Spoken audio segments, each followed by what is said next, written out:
KPS magnet ಯೋಜನೆಯನ್ನ ಧಿಕ್ಕರಿಸಿ ಚನ್ನಗಿರಿ ತಾಲೂಕಿನ ದೊಡ್ಡಮಲ್ಲಾಪುರ ಮತ್ತು ಚಿಕ್ಕೋಗಲೂರಿನಲ್ಲಿ ಪೋಷಕರು ಪ್ರತಿಭಟನೆ ಮಾಡಿದ್ದಾರೆ.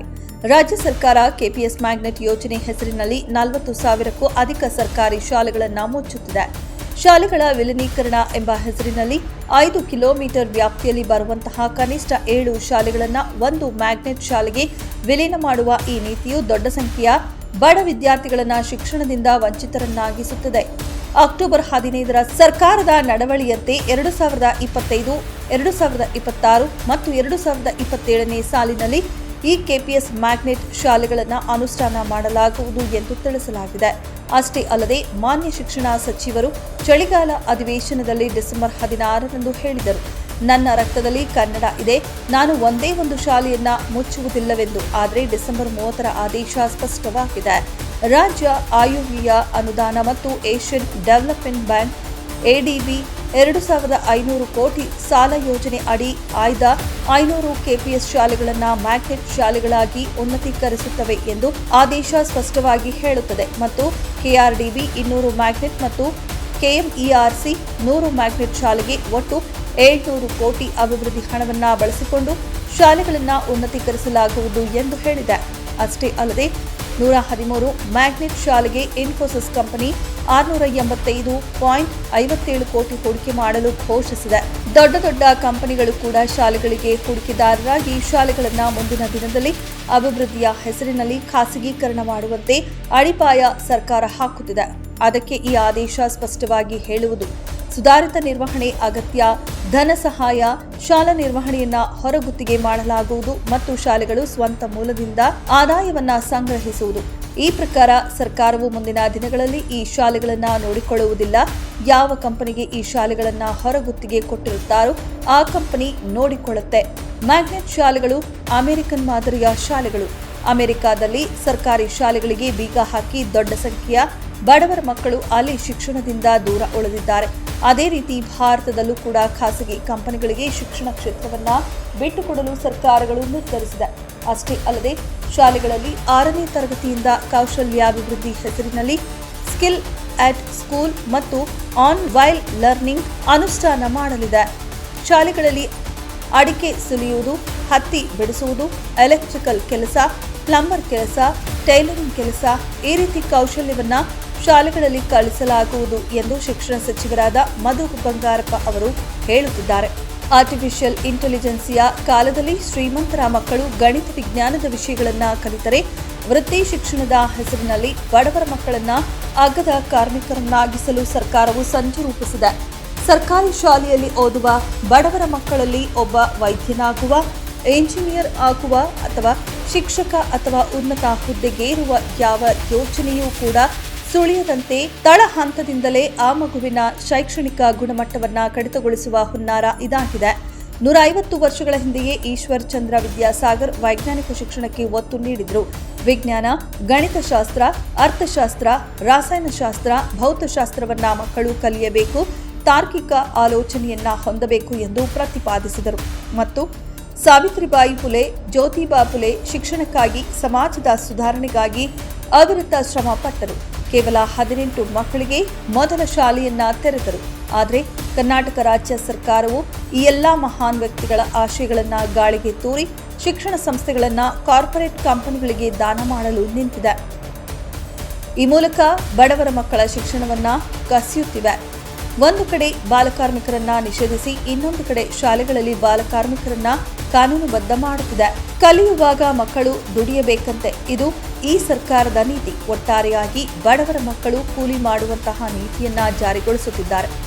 ರಾಜ್ಯ ಸರ್ಕಾರ ಈ ನೀತಿಯನ್ನ ಹಿಂಪಡೆಯಲೇಬೇಕು. ಇಲ್ಲದಿದ್ದರೆ ಇನ್ನೂ ಉಗ್ರ ಹೋರಾಟಗಳನ್ನ ನೀವು ಎದುರಿಸಬೇಕಾಗತ್ತೆ, ಜನಗಳ ವಿಶ್ವಾಸವನ್ನ ಕಳೆದುಕೊಳ್ಳಬೇಕಾಗತ್ತೆ ಎಂದು ಎಚ್ಚರಿಕೆ ಕೊಟ್ಟರು.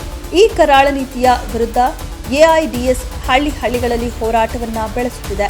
ಚನ್ನಗಿರಿಯ ದೊಡ್ಡಮಲ್ಲಾಪುರ ಮತ್ತು ಚಿಕ್ಕೋಗಲೂರು ಗ್ರಾಮಸ್ಥರು ಈ ಯೋಜನೆಯನ್ನ ಧಿಕ್ಕರಿಸಿ ಎಐಡಿಎಸ್ಒ ನೇತೃತ್ವದಲ್ಲಿ ಪ್ರತಿಭಟನೆಯನ್ನ ಹಮ್ಮಿಕೊಂಡಿದ್ದರು. ಯಾವುದೇ ಕಾರಣಕ್ಕೂ ನಮ್ಮ ಊರಿನ ಶಾಲೆಯನ್ನ ಮುಚ್ಚಲು ನಾವು ಬಿಡುವುದಿಲ್ಲ ಎಂದು ಆಕ್ರೋಶ ವ್ಯಕ್ತಪಡಿಸಿದರು. ದೊಡ್ಡಮಲ್ಲಾಪುರ ಮತ್ತು ಚಿಕ್ಕೋಗಲೂರು ಸಾರ್ವಜನಿಕ ಶಿಕ್ಷಣ ಉಳಿಸಿ ಹೋರಾಟ ಸಮಿತಿಯನ್ನ ರಚನೆ ಮಾಡಲಾಯಿತು. ಸಾರ್ವಜನಿಕ ಶಿಕ್ಷಣ ಉಳಿಸಿ ಸಮಿತಿಯ ದೊಡ್ಡಮಲ್ಲಾಪುರ ಅಧ್ಯಕ್ಷರಾದ ಶಿವಕುಮಾರ ಅವರು ಎಲ್ಲಿಗೆ ಬೇಕಾದರೂ ಹೋಗುತ್ತೇವೆ, ಆದರೆ ಶಾಲೆಯನ್ನು ನಾವು ಮುಚ್ಚಲು ಬಿಡುವುದಿಲ್ಲ. ಟವಲಿನಲ್ಲಿ ಕಲ್ಲು ಕಟ್ಟಿ ಹೊಡೆಯುವ ಕೆಲಸ ಮಾಡುತ್ತಿದೆ.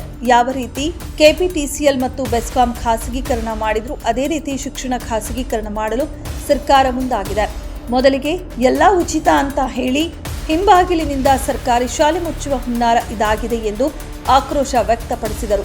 ಇನ್ನು ಪ್ರತಿಭಟನೆಯಲ್ಲಿ ಊರಿನ ಹಿರಿಯರು, ಗ್ರಾಮಸ್ಥರು, ಪೋಷಕರು, ಅಂಜಿನಪ್ಪ, ರೇವಣಸಿದ್ದಪ್ಪ, ಪ್ರವೀಣ್ ಕುಮಾರ್, ಉಮಾಪತಿ, ಪಾರ್ವತಮ್ಮ, ಗೀತಮ್ಮ, ಹೊಸೂರಪ್ಪ, ಮಹೇಂದ್ರಪ್ಪ, ರಾಘವೇಂದ್ರ, ಶ್ರೀನಿವಾಸ್, ಯಶವಂತ್, ನೇಯ್ಗೆಯ, ಹಾಲೇಶ್, ಲಕ್ಷ್ಮೀದೇವಿ ಮತ್ತಿತರರು ಹಾಗೂ ಶಾಲಾ ವಿದ್ಯಾರ್ಥಿಗಳು ಭಾಗವಹಿಸಿದ್ದರು.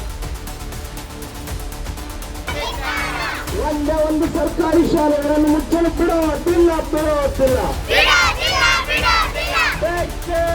ಬೇಕು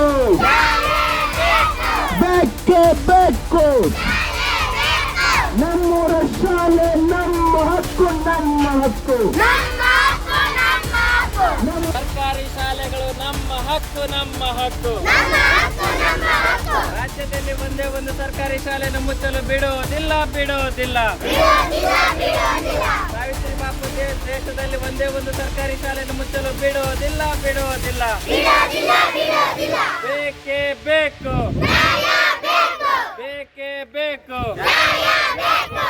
ಸ್ನೇಹಿತರೆ, ಇಂದು ನಾವು AIDSO ವಿದ್ಯಾರ್ಥಿ ಸಂಘಟನೆಯಿಂದ ಚನ್ನಗಿರಿ ತಾಲೂಕಿನ ಮಸನೀಕೆರೆ ಗ್ರಾಮಕ್ಕೆ ನಾವು ಭೇಟಿ ಕೊಟ್ಟಿದ್ದೀವಿ.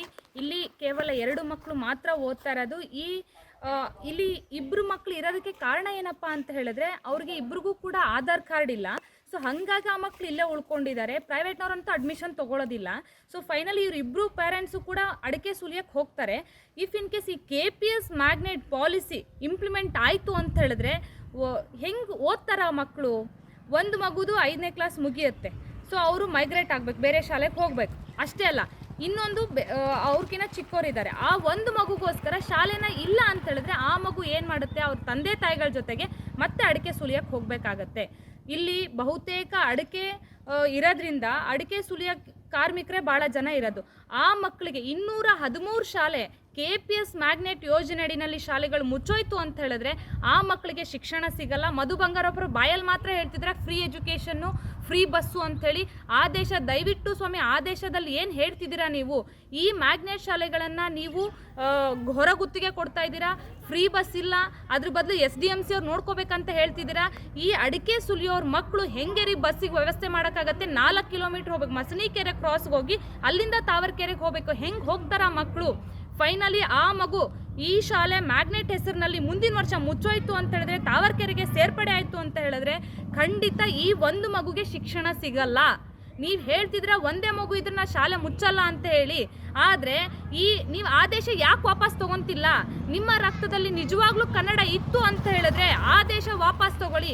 KPS ಮ್ಯಾಗ್ನೆಟ್ ಶಾಲೆಯನ್ನು ನಾನು ಇಂಪ್ಲಿಮೆಂಟ್ ಮಾಡಲ್ಲ, ಎಲ್ಲೆಲ್ಲಿ ಶಾಲೆಗಳಿದ್ದಾವೆ ಅಲ್ಲೇನೆ ನಾವು ಅದನ್ನು ಹಾಗೆ ಬೆಳೆಸ್ತೀವಿ ಅನ್ನೋದನ್ನು ಹೇಳಿ. ಅಷ್ಟೇ ಅಲ್ಲ, ಎಲ್ಲ ಪಕ್ಷದ ನಾಯಕರು ಕೂಡ ಪ್ರೈವೇಟ್ ಶಾಲೆಗಳನ್ನು ಹೊಂದಿದ್ದಾರೆ. ನೀವುಗಳು ಲೈಸೆನ್ಸು ಕೊಡ್ತಿದ್ದೀರಾ, ಪ್ರೈವೇಟ್ ಓನರ್ಸ್ಗೂ ಲೈಸೆನ್ಸ್ನ ಕೊಡ್ತಿದ್ದೀರಾ.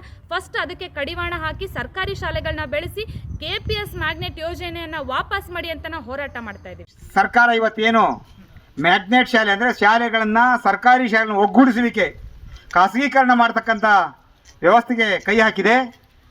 ಅದರಲ್ಲಿ ನಮ್ಮ ಲಿಂಗದಳ್ಳಿ, ಚನ್ನಗಿರಿ ತಾಲೂಕು ಲಿಂಗದಳ್ಳಿ ಗ್ರಾಮದ ಈ ಶಾಲೆನೂ ಕೂಡ ಸೇರಿದೆ. ನಾವೆಲ್ಲ ಒಗ್ಗೂಡ್ಕೊಂಡು ನಮ್ಮೂರು ಶಾಲೆನ ಉಳಿಸ್ಕೊಳ್ತಾ ಇದ್ದೀವಿ. ಉಳಿಸ್ಕೊಳ್ಳಿಕ್ಕೆ ನಾವು ಹೋರಾಟ ಮಾಡ್ತಿದ್ದೀವಿ. ಯಾವುದೇ ಕಾರಣಕ್ಕೂ ಸರ್ಕಾರ ಇಂಥ ಕೆಟ್ಟ ನಿರ್ಧಾರ ಮಾಡಲಿಕ್ಕೆ ನಾವು ಬಿಡಲ್ಲ. ಏನೇ ಬಂದರೂ ನಾವು ಹೋರಾಟ ಮಾಡಿ ನಮ್ಮ ಶಾಲೆಯನ್ನು ಉಳಿಸ್ತೀವಿ ಅಂತ ನಮ್ಮ ಜನತೆ ಪರವಾಗಿ ನಾನು ಮಾತಾಡಲಿಕ್ಕೆ, ಧೈರ್ಯವಾಗಿ ಮಾತಾಡಲಿಕ್ಕೆ ಇಷ್ಟಪಡ್ತೀನಿ. ನಮ್ಮೂರ ಲಿಂಗದಳ್ಳಿ ಶಾಲೆಯನ್ನು ನಾವು ಮುಚ್ಚಲು ಬಿಡೋದಿಲ್ಲ. ನಮ್ಮೂರ ಶಾಲೆ ನಮಗೆ ಬೇಕು. ನಮ್ಮೂರ ಸರ್ಕಾರಿ ಶಾಲೆ ನಮ್ಮ ಹಕ್ಕು. ನಮ್ಮೂರ ಶಾಲೆ ನಮ್ಮ ಹಕ್ಕು. ಯಾವುದೇ ಕಾರಣಕ್ಕೂ ನಾವು ನಮ್ಮ ಊರ ಶಾಲೆಯನ್ನು ಮುಚ್ಚಲು ಬಿಡುವುದಿಲ್ಲ. ನಮ್ಮ ರಕ್ತ ಬೇಕಾದ್ರೂ ಕೊಟ್ಟೆವು, ನಮ್ಮೂರ ಶಾಲೆ ಮುಚ್ಚಲಿಕ್ಕೆ ಬಿಡಲ್ಲ. ನಮ್ಮ ಮನದಾಳದ ಮಾತು. ಯಾವುದೇ ಸರ್ಕಾರಗಳು ಇಂಥ ಕೆಲಸಗಳಿಗೆ ಕೈ ಹಾಕಿರೆ ಆ ಸರ್ಕಾರಗಳೇ ಇರುವುದಿಲ್ಲ. ನಮ್ಮೂರ ಶಾಲೆ ನಮಗೆ ಬೇಕು. ನಮ್ಮೂರು ಶಾಲೆ ಮುಚ್ಚಲು ಬಿಡುವುದಿಲ್ಲ. ಸರ್ಕಾರಿ ಶಾಲೆಗಳನ್ನು KPS ಶಾಲೆಗೆ ಮರ್ಜ್ ಮಾಡೋ ಈ ವಿಚಾರದಲ್ಲಿ ನಮ್ಮ ಶಾಲೆಯ ಮಕ್ಕಳು ಮತ್ತು ಪೋಷಕರು ಮತ್ತು ಗ್ರಾಮಸ್ಥರು SDMC ಅವರು ಎಲ್ಲ ವರ್ಗದವರಿಂದಲೂ ತುಂಬ ವಿರೋಧ ಇದೆ. ಯಾವುದೇ ಕಾರಣಕ್ಕೂ ಸರ್ಕಾರ ಈ ಒಂದು ವಿಫಲವಾದ ಪ್ರಯತ್ನವನ್ನು ಮಾಡಬಾರ್ದು. ಬಡ ಮಕ್ಕಳು ಶಿಕ್ಷಣದಿಂದ ವಂಚಿತರಾಗಬಾರ್ದು. ಸರ್ಕಾರಿ ಶಾಲೆಯಲ್ಲಿ ಓದ್ತಾ ಇರತಕ್ಕಂಥ ಮಕ್ಕಳು ಸಾಮಾನ್ಯವಾಗಿ ಎಲ್ಲ ಬಡ ಮಕ್ಕಳೇ ಆಗಿರೋದ್ರಿಂದ ಈ ಬಡ ಮಕ್ಕಳು KPS ಶಾಲೆಗೆ ಹೋಗಿ ಶಿಕ್ಷಣವನ್ನು ಕಲಿಯೋದು ತುಂಬ ದುಸ್ತರವಾಗುತ್ತೆ. ಚಿಕ್ಕ ಮಕ್ಕಳು, ಆಮೇಲೆ ಬಡ ಮಕ್ಕಳು, ಈ ಮಕ್ಕಳು ಶಾಲೆಗೆ ಹೋಗೋದು ಕಷ್ಟ. ತಂದೆ ತಾಯಿಗಳು ಕೂಲಿ ಕಾರ್ಮಿಕರಾಗಿರೋದ್ರಿಂದ ಮಕ್ಕಳನ್ನ ಶಾಲೆಗೆ ಕಳಿಸೋದು, ಆನಂತರ ಅವರು ಹೋಗಿ ಕೆಲಸ ಮಾಡೋದು ಇದು ಅಸಾಧ್ಯವಾದಂಥ ಕೆಲಸ.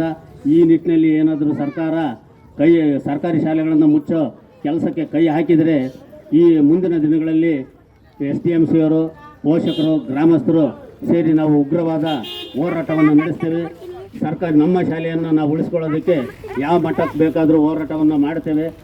ದಯವಿಟ್ಟು ಶಿಕ್ಷಣ ಇಲಾಖೆಯವರು ಈ ಒಂದು ವಿಫಲ ಪ್ರಯತ್ನ ಮಾಡದೆ ಸರ್ಕಾರಿ ಶಾಲೆಯಲ್ಲಿ ಆ ಗ್ರಾಮದಲ್ಲೇ ಉಳಿಸಬೇಕು. ಬಡ ಮಕ್ಕಳಿಗೆ ಯಾವುದೇ ಕಾರಣಕ್ಕೂ ಶಿಕ್ಷಣದಿಂದ ವಂಚಿತರನ್ನಾಗಿ ಮಾಡಬಾರದು.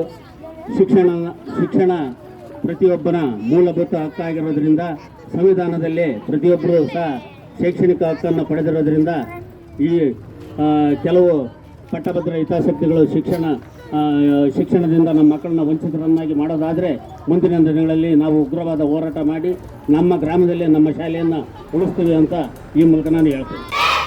ಸರ್ಕಾರಿ ಶಾಲೆಗಳನ್ನು ಕೊಲ್ಲುತ್ತಿರುವ KPS ಮ್ಯಾಗ್ನೆಟ್ ಯೋಜನೆಗೆ ಧಿಕ್ಕಾರ. ಸರ್ಕಾರಿ ಶಾಲೆಗಳನ್ನು ಕೊಲ್ಲುತ್ತಿರುವ KPS ಮ್ಯಾಗ್ನೆಟ್ ಯೋಜನೆಗೆ ಧಿಕ್ಕಾರ. ಸರ್ಕಾರಿ ಶಾಲೆಗಳು ನಮ್ಮ ಹಕ್ಕು.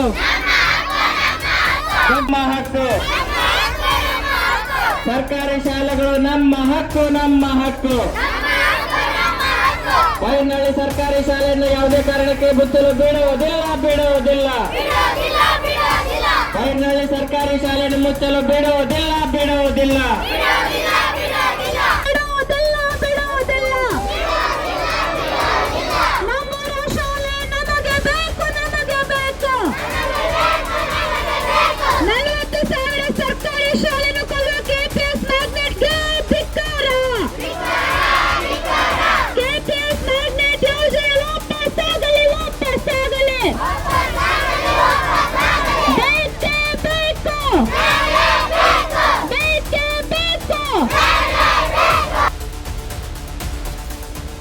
ವರದಿ ಷಣ್ಮುಖ ನಾಯ್ಕ, ವಿಸ್ಮಯ ನ್ಯೂಸ್, ದಾವಣಗೆರೆ.